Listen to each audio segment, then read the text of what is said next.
really geeking out right now. Number one, I'm in my garage right now, and this has been something I've always wanted to do. So, I kind of woke up today. Today for me is kind of like Monday because I take Mondays off to hang out with my husband. But I don't know, I just woke up and I felt extra motivated today, and I felt extra giving because I'm about to approach my 4-year anniversary as a Team Beachbody coach. I am approaching my 4-year anniversary from the day that I drew the line in the sand and I changed my life. And I think a lot of people kind of sit and wonder how, although I share every single day on my social media exactly how I did it, I decided to finally put together a beautiful studio so I can share my heart every day. So I'm not even kidding. If I could make videos every single day and if I could share my heart on the things that I love every single day, I would. So I'm basically asking myself, why not? For those just hopping on, I'm literally in my garage, and this beautiful backdrop is from my team retreat. I have my ring light and my phone. Like, how freaking cool is this life and day and age where I can grow a business, change lives from my freaking garage? Okay, so a little background about what happened to me last week and what really made me want to make this video first. So you might often see that, I talk about mastering your mindset and being a badass and taking action and changing your life. And I'm sure to a lot of people, it starts to sound like this rah-rah cheerleader, in your face, annoying kind of thing. And if you're someone who was like me back in the day, oh, hi, Erica, thank you. If you're someone like me who was back in the day really struggling to figure out the how, to figure out the I really want to change my life, but I just feel like a failure. I'll be honest, that's how I felt before. I know that people look at me and they think that I just got it all together. So I wanted to share an experience that I had last week that actually caused me to really doubt myself, which I don't think a lot of you think I experience. And so maybe those are the things that I kind of need to share more of. So, hey Mark, what's up? So I know that I'm a pretty emotionally, and let me also add extra emotional kind of woman. I know that I have grit and hustle and, I have a lot of tenacity inside of me. But that doesn't mean that when things get hard that I don't struggle. So last week, let me kind of rewind. November, I stopped taking birth control. Sean and I are trying to make a little family. So, I just kind of put it all out there. So if me sharing this kind of stuff is weird to you, sorry, but this is just what I do. So I stopped taking birth control in November, and I was more worried about experiencing like the lady problems, okay? The part I wasn't prepared for was the mental and emotional hormonal hot mess. So ladies, if you can relate to me, like give me hearts, give me love, say I agree, because I was not ever expecting to have this hormonal imbalance. I guess it's because I was on birth control for like 16, 17 years, okay? I don't even know how long I was on it for. So I started to realize this pattern of anxiety. I'm never going to use the word depressed because you all know that I use the word deprived. I was totally feeling deprived of being happy. I was struggling to put my mind and my schedule and my thoughts together. And for those of you that know me, that's typically not a problem. So I kind of started freaking out a little bit. And I noticed that it's only certain time during the month and it's not when it typically should be. So here's the question I ask myself when I am struggling. Because last week, my anxiety, which is also why I stopped drinking coffee, because as we all know, when we're all jittered up, coffee does not help anxiety.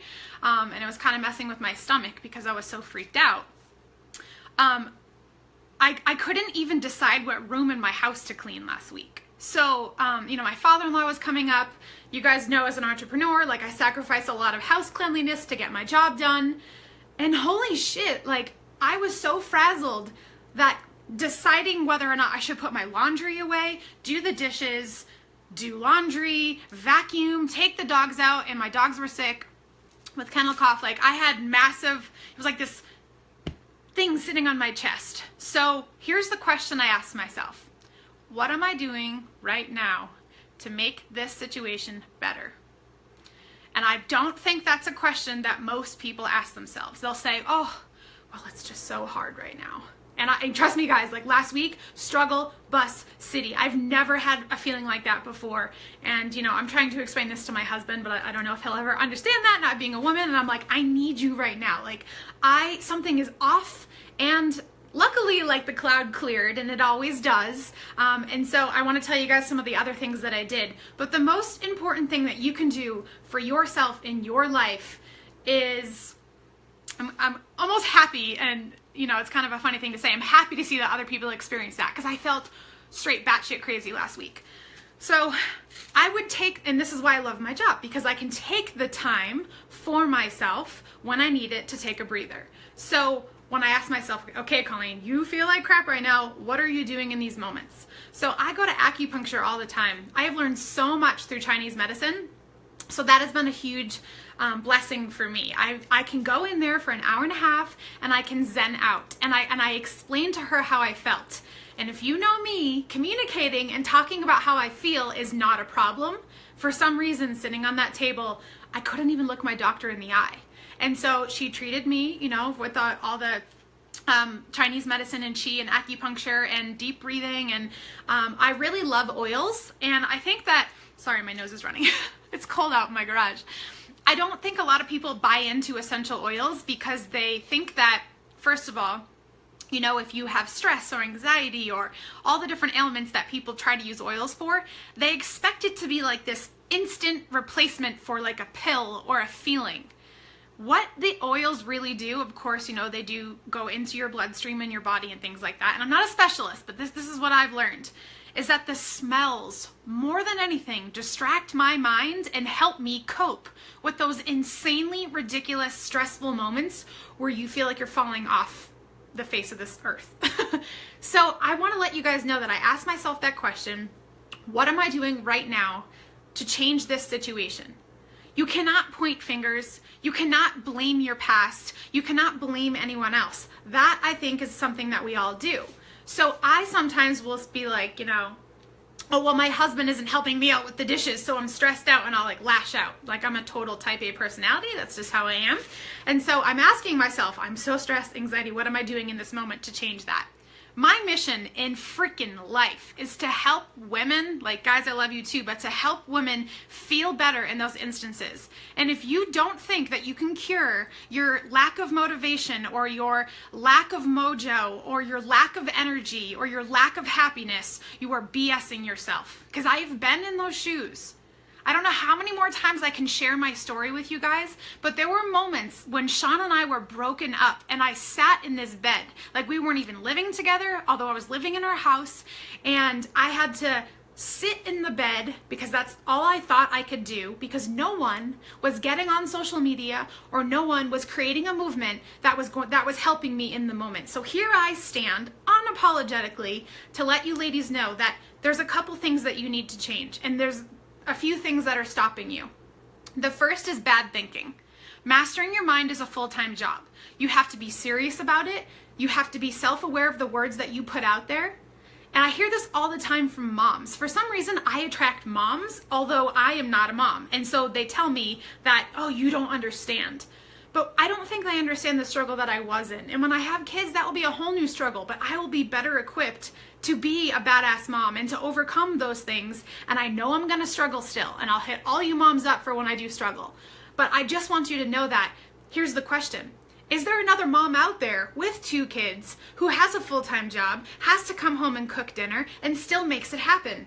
Doesn't that make you think, how is she doing it? It's not, oh, woe is me, I can't do it. It's how the hell is she doing it? The first thing, mastering your mind of, oh, well, that's nice for them. I'm so happy that they can do it. I don't know how I'm going to do it. You can't talk to yourself like that. That is why I run my free groups. And it cracks me up because I asked for 20 volunteers of who wants to be in my group, and it was like pulling teeth. I'm like, guys, I'm giving you guys my 5 philosophies of how I changed my life here, okay?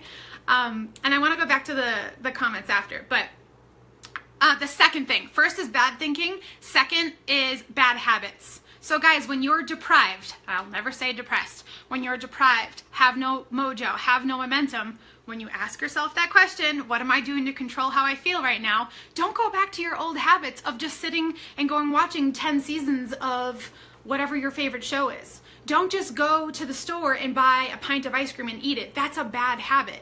So you need to break the mold.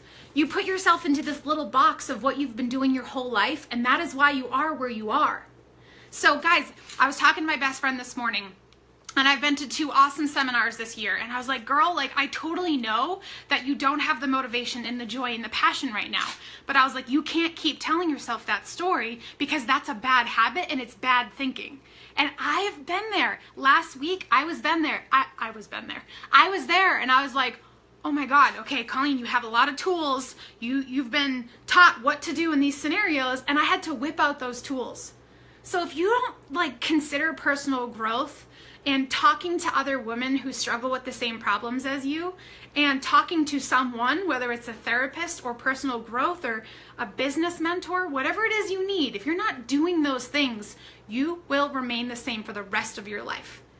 I think I'm so passionate about helping moms because I see so many moms kick ass at it, and then there's so many moms that are stuck and they're gonna live the next 40 years of their life just thinking that their life has to be just a mom, just someone who's always tired, just someone who's always stressed. And I don't want that. I don't want that for my freaking self. And I want to help other people figure that out too. But the worst is when I talk to someone and they tell me like, I know what I need to do and I just have to do it. I hear that all the time. And so you have to be the one that says, I don't want to live in this box anymore and feel the same way. My thinking sucks. I need to change that. Actually, don't use the word sucks. My thinking is not the best. I need to change that. In the next box, my habits probably are the reason why I don't have energy. The fact that I'm not willing to put aside 22 to 30 minutes to make myself get energy. An object in motion stays in motion, and that is what creates energy. Like my favorite thing that I learned last week at Brendon Burchard's seminar, I'm going to share more of that with you guys here, is a power plant does not have energy. It creates and generates energy. You are the power plant. Some magical little fairy is not going to come to you as a stressed mom, single dad, married couple, and just tell you like, oh, now you have energy. It is something that you physically have to build up as a self-discipline, and it starts with the things that you're feeding yourself up here. And I know that there's like severe depression because people have been through some really crazy things in their life, but I don't think you want to live in a state where you feel so deprived forever. Maybe you need some grieving time. Maybe you need some time to kind of come to terms with what happened in your life. But I just want you to know that there is a beautiful, bright future for you. Bad thinking, bad habits, and the third thing is bad relationships. So if you surround yourself with the same people who have the same bad thinking and the same bad habits, guess what? You're not doing yourself a favor.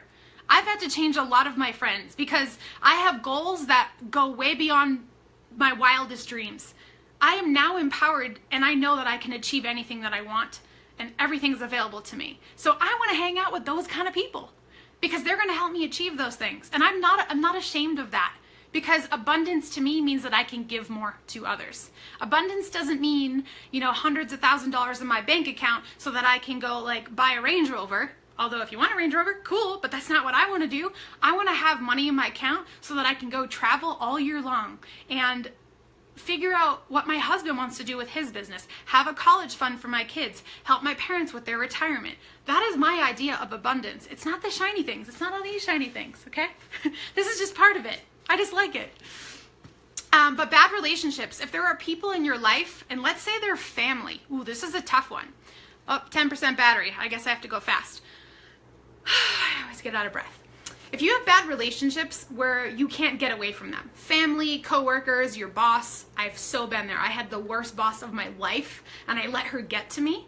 You have to do 2 things. There's only 2 things you can do when you have bad relationships. You either have to, and I hope it's not your loved one, because this would be hard. You might have to change that for yourself. You have to limit your exposure to them. And secondly, don't react to them, respond. So if they're driving you crazy, you have the ability to decide when you have a strong mind, when you practice good thinking, how you react to this bad relationship. If you cannot control that person, control the amount of exposure and limit the exposure that you have to them, and secondly, change the way that you respond to them. And you're probably like, that sucks. I hate that answer, Colleen. Well, guess what? That is how successful people get results in their life. They do the things that other people aren't willing to do. So I'm sharing my heart in my lovely setup in my garage every single day. And if there's something that I can help you master, if you ever want to come to me, I'm here to help. But you know that the first thing I will tell you is that you have to get in your mind and start to say, you know what, I don't have energy, so here's what I'm going to do about it. You know what, I don't have motivation, I'm scared, I'm fearful, whatever your blocks are, and ask yourself, what can I do right now to change that situation? For me, it's always personal development. It's always diving into a book. Sometimes I will flip through 4 books in a day before I find the line that speaks to me. So I'm currently reading Style Your Mind, Get Over Your Damn Self, which everyone needs to read, and No Limits by John C. Maxwell. There was another random book that I picked up. Oh, I think it was the relationship book that Sean and I are reading. I was just flipping through frantically, trying to find a line that inspired me. And here's another tip. If you're trying to get inspired, stop trying to just get inspired and go take action on something that will inspire you. Does that make sense? A lot of people are like, oh, I just need to get inspired. It's like, well, the fairy's not going to come and put this pretty little dust on you. You have to find and dig the thing that makes you go. An object in motion always stays in motion. That is how you will do big things in your life. So thanks for tuning in. I'm really excited to just keep going with this.